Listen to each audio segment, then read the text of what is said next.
Nito lamang Lunes, muling natuon ang pansin ng buong bansa sa naging State of the Nation address ni Pangulong Ferdinand Marcos Jr. na dinaluhan ng mga mambabatas, opisyal ng pamahalaan, mga panauhin at kinatawan mula sa iba't ibang sektor. Tumagal ng humigit kumulang 1 oras at 30 minuto ang talumpati ng Pangulo na nakatuon sa mga pangunahing prioridad ng administrasyon, kabilang ang pagpapalakas ng pambansang seguridad, pagtataguyod ng karapatan sa sariling produksyon at pagpapaigting ng pananagutan sa loob ng pamahalaan. Pero bukod sa mga proyektong inilatag at mga pangakong binitawan, ano-ano pa nga ba ang mga bahagi ng SONA ni Pangulong Marcos Jr. na umani ng papuri at pinakapinalakpakan? Tara! Balikan natin!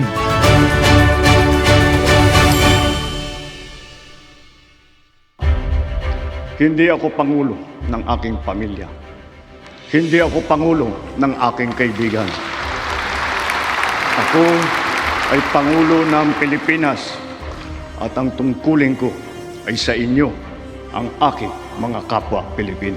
Sa unang parte pa lamang ng kanyang talumpati, agad nang tinalakay ng Pangulo ang investigasyon sa mga proyekto sa flood control sa bansa na nauwi sa pagsasampa ng kaso laban sa ilang kontratista, ilang opisyal ng ahensya na nabanggit at mga mambabatas. Inihayag din niya na umabot na sa humigit kumulang 25 billion ang mga nabawi, na-freeze o napreserbang iligal na yaman, kung saan 800 million na ang naibalik sa National Treasury.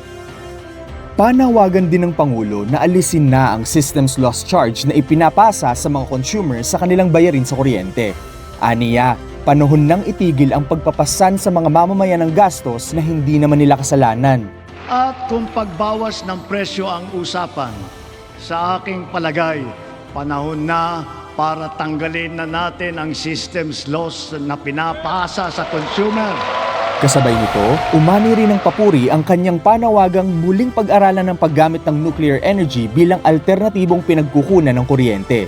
Tinalakay rin niya ang US-led Pax Silica Initiative na aniyay inaasahang lilikha ng mas maraming dekalidad na trabaho para sa mga Pilipino.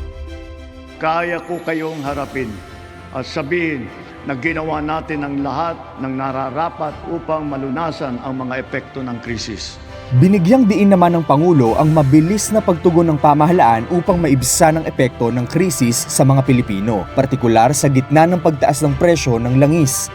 Kasabay nito, inanunsyo niya ang isinusulong na mga tax relief measures, kabilang ang pagpapalawak ng income tax exemption upang ang mga kumikita ng hindi hihigit sa 350,000 pesos kada taon ay hindi na kailangang magbayad ng income tax.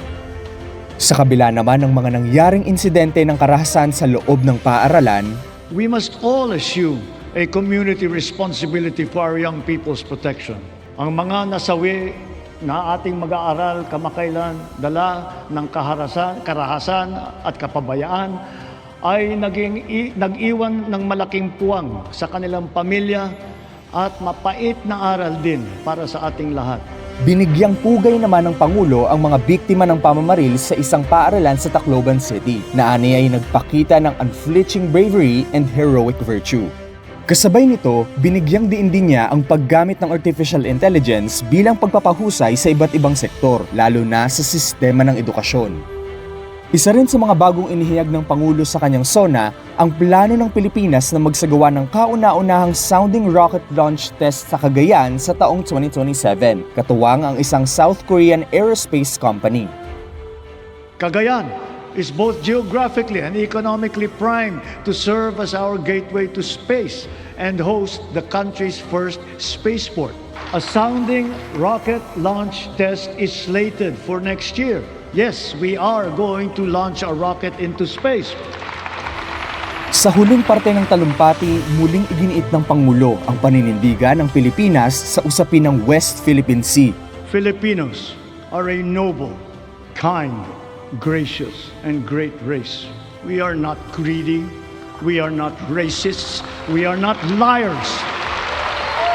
We are respectful and we are dignified. We are Filipinos and we do not yield.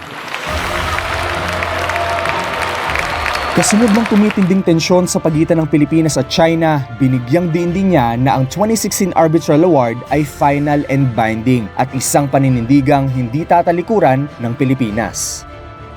Complicated ba? I know, right? Sa ikalimang sona ng Pangulo, ang mga pangako at paninindigang inilatag ay nagsisilbing direksyon para sa mga susunod na taon ng administrasyon. At para sa mga Pilipino, ang tunay na sukatan ng tagumpay ay ang pagtupad sa mga pangakong tungo sa konkretong resulta. Dahil sa huli, ang pinakamahalagang pamana ng SONA ay ang mga pagbabagong tunay na nararamdaman ng sambayanan.